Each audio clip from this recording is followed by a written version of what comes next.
Chapter 6 The Three Non-Outflow Studies. Ananda straightened his robes and then bowed in the midst of the assembly and placed his palms together. The tracks of his mind were perfectly clear and he felt a mixture of joy and sorrow.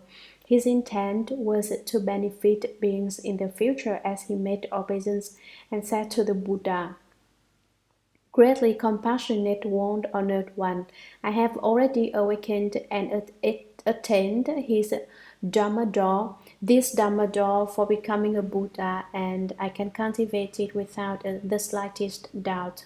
I have often heard the first command say, save others first, then save yourself. That is the aspiration of a Bodhisattva. Once your own enlightenment is perfected, then you can enlighten others. That is the way the first command responds to the world. Although I am not yet saved, I vow to save all living beings in the Dharma ending age. World honored one, those living beings will gradually drift away from the Buddha, and there will be as many devout teachers propounding their methods as there are the sands in the Ganges. I want to enable those beings to collect their thoughts and enter samadhi.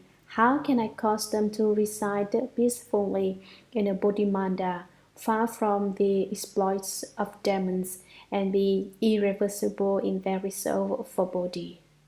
At that time, the world-honored one praised Ananda in front of the whole assembly, saying, "Good indeed, how good it is that you have asked how to establish a bodhimanda and to rescue and protect living beings who are sunk in the morass of the final age. Listen well now, and I will tell you." Ananda and the great assembly agreed to uphold the teaching. The Buddha told Ananda, "You constantly hear me explain in the Vinaya that there are three unanswerable aspects to cultivation. That is, collecting one's thoughts constitutes the precepts. From the precepts comes samadhi, and out of samadhi arises wisdom. Samadhi arises from precepts, and wisdom is revealed out of samadhi. These are called the three non-outflow studies." Ananda, why do I call collecting one's thoughts the precepts?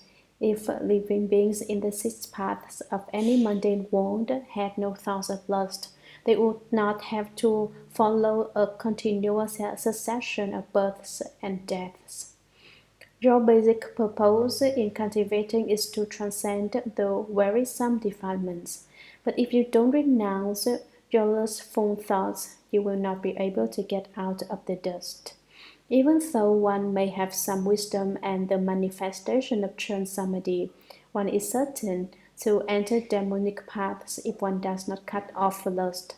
At best, one will be a demon king, or on the average, one will be in the retinue of demons. At the lowest level, one will be a female demon.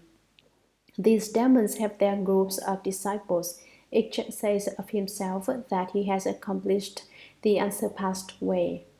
After my extinction in the Dharma ending age, these hordes of demons will abound, spreading like wildfire as they openly practice greed and lust. Claiming to be good knowing advisors, they will cause living beings to fall into the pit of love and views and lose the way to Bodhi. When you teach people in the world to cultivate samadhi, they must first of all sever the mind of lust. This is the first clear and unalterable instruction on purity given by the first commoners and the Buddhas of the past, world-honored ones. Therefore, Ananda, if cultivators of churn samadhi do not cut off lust, they will be like someone who cooks sand in the hope of getting rice. After hundreds of thousands of aeons, it will still be just hot sand. Why? It wasn't rice to begin with, it was only sand. If you seek the Buddha's wonderful fruition and still have physical lust, then even if you attain a wonderful awakening, it will be based in lust. With lust at the source, you will revolve in the three paths and not be able to get out. Which road will you take to cultivate and be certified to the third commons nirvana. You must cut off the lust which is intrinsic in both the body and mind, then get rid of even the aspect of cutting it off. At that point, you have some hope of attaining the Buddha's Bodhi. What I have said here is the Buddha's teaching. Any explanation counter to it is the teaching of Papiyan. Further, Ananda, if living beings in the six paths of any mundane world had no thoughts of killing, they would not have to follow a continuous succession of births and deaths. Your basic purpose in cultivating samadhi is to transcend the wearisome defilements. But if you do not renounce your thoughts of killing, you will not be able to get out of the dust. Even though one may have some wisdom and the manifestation of true samadhi, one is certain to enter the path of spirits if one does not cease killing. At best, a person will become a mighty ghost. On the average, one will become a flying yaksha, a ghost leader, or the like. At the lowest level, one will become an earthbound rakshasa. These ghosts and spirits have their groups of disciples. Each says of himself that he has accomplished the unsurpassed way. After my extinction in the Dharma ending age, these hordes of ghosts and spirits will abound, spreading like a wildfire as they argue that eating meat will bring one to the Bodhi way. Ananda, I permit the bhikshus to eat 5 kinds of pure meat. This meat is actually a transformation brought into being by my spiritual powers. It basically has no fire force. Jew Brahmins live in a climate so hot and humid and on such a sandy and rocky land that vegetables will not grow. Therefore, I have had to assist you with spiritual powers and compassion. Because of the magnitude of this kindness and compassion, what you eat that tastes like meat is merely said to be meat. In fact, however, it is not. After my extinction, how can those who eat the flesh of living beings be called the disciples of Shakya? You should know that these people who eat meat may gain some awareness and may seem to be in samadhi, but they are all great rakshasas. When their retribution ends, they are about to sink into the bitter sea of birth and death. They are not disciples of the Buddha. Such people as these kill and eat one another in a never-ending cycle. How can such people transcend the triple realm?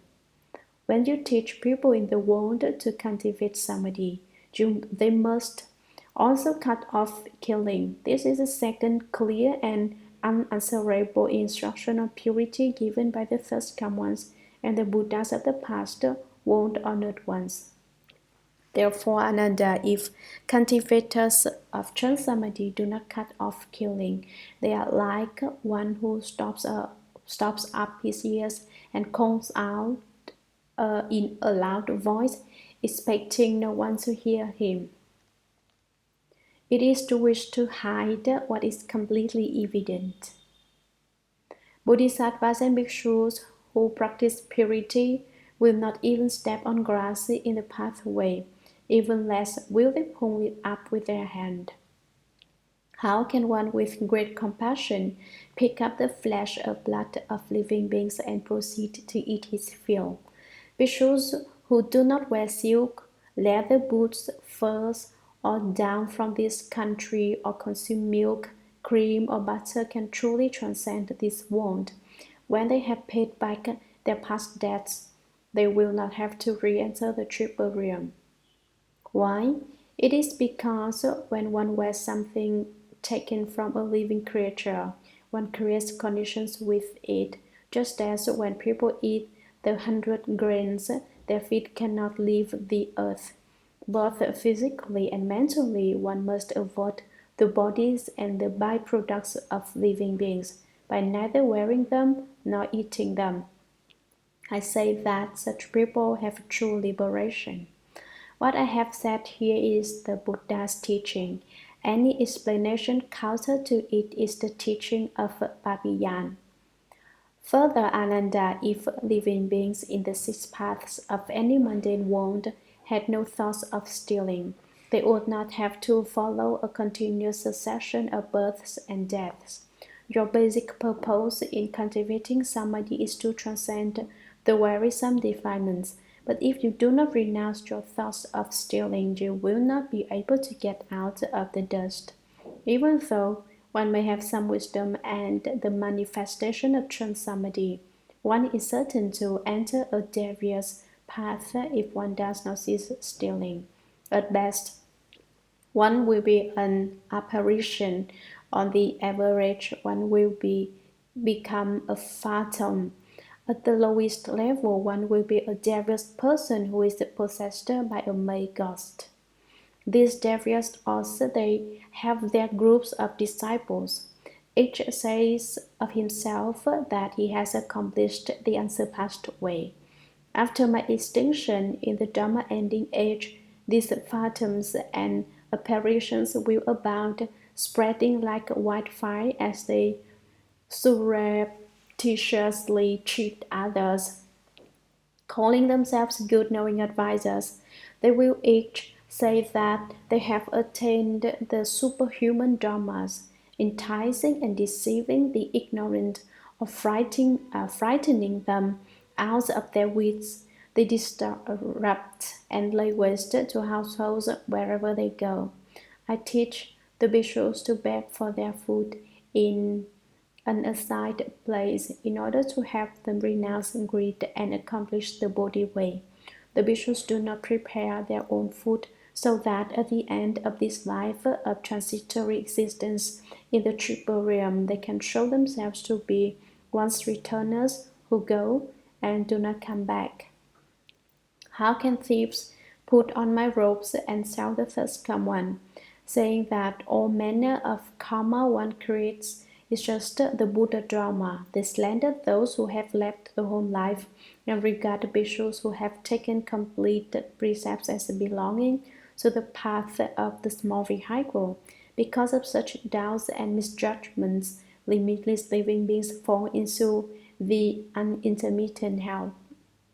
I say that bhikshus who, after my extinction, have decisive resolve to cultivate samadhi, and who before the images of thirst commons can burn a candle on their bodies, or burn off a finger, or burn even one incense stick on their bodies, will in that moment repay their debts from beginningless time past. They can depart from the world and forever be free of outflows.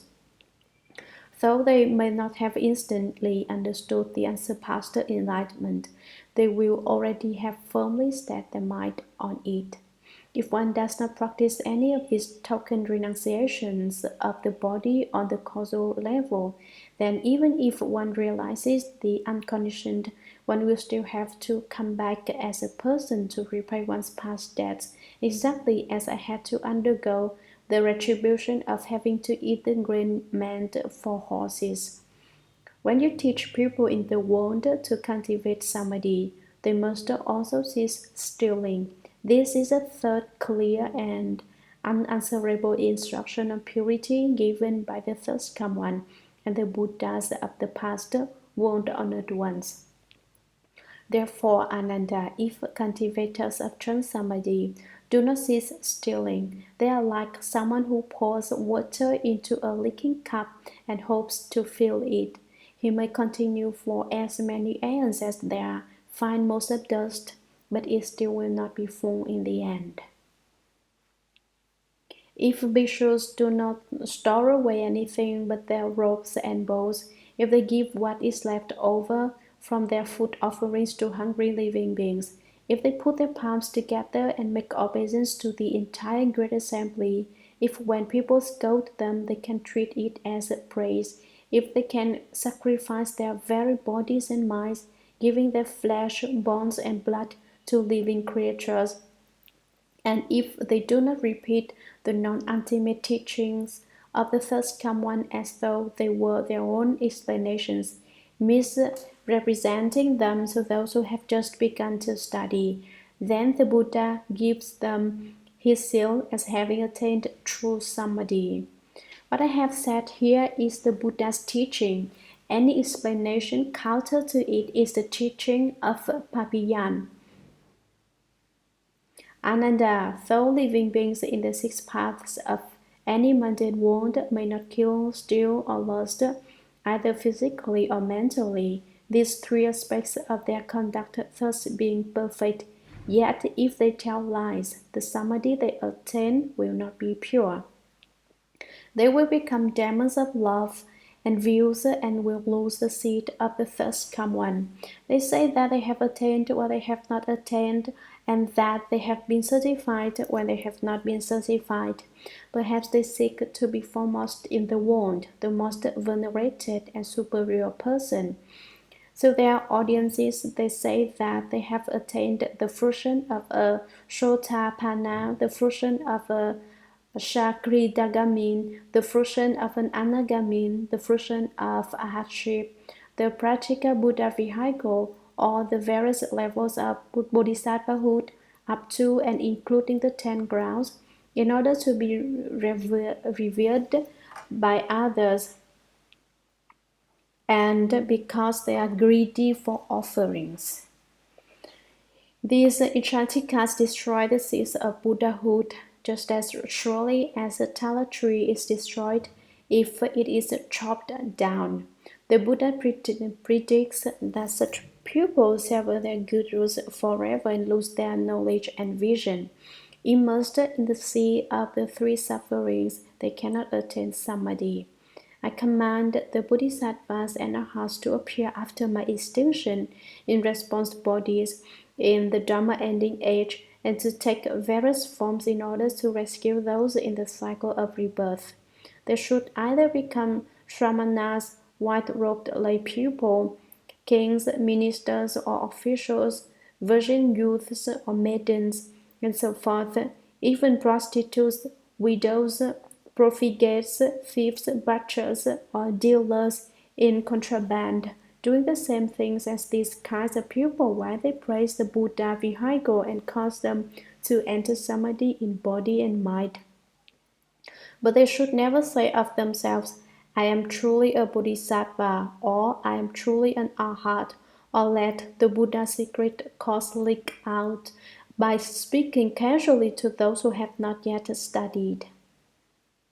How can people who make such claims, other than at the end of their lives and then only to those who inherit the teaching, be doing anything but deluding and confusing living beings and indulging in a gross false claim? When you teach people in the world to cultivate samadhi, they must also cease all lying. This is a fourth clear and unanswerable instruction on purity given by the first come ones and the Buddhas of the past, world-honored ones. Therefore, Ananda, one who does not cut off lying is like a person who carves a piece of human excrement to look like chandana, hoping to make it fragrant. He's attempting the impossible.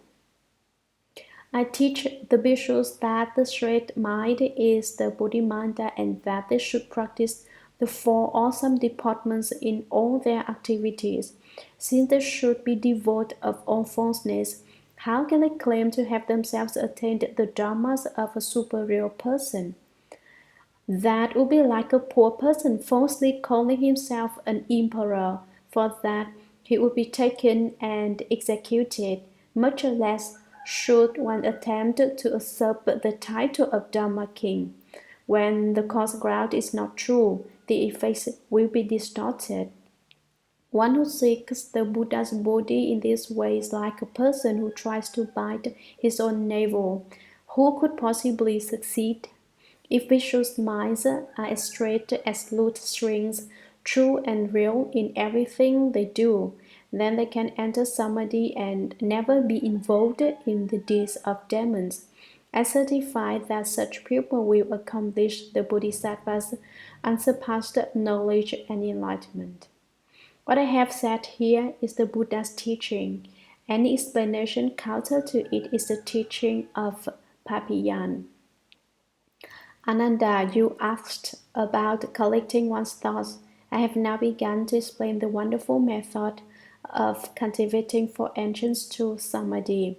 Those who seek the Bodhisattva way must first be as pure as glistening frost in keeping these four rules of deportment. If one is able to never give rise to anything superfluous,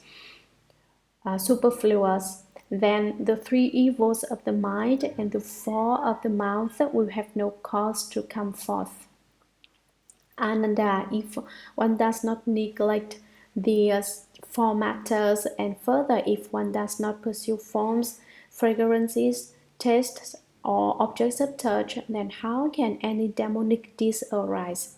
If there are people who cannot put an end to their habits from the past, you should teach them to single-mindedly recite my light atop the Buddha Summit, unsurpassed spiritual mantra, Bodhisattva-precepts. It is the invisible appearance atop the summit of the first come one. It is the spiritual mantra proclaimed by the Buddha of the unconditioned mind who comes forth from the summit in a blaze of light and sits upon a jeweled lotus flower. What is more, your past lives with Mataji's daughter created, accumulated compass of causes and conditions. Your habits of fondness and emotional love go back not just one life, nor even just one kampa, yet as soon as I proclaimed it, she was freed forever from the love in her heart and accomplished arhatship.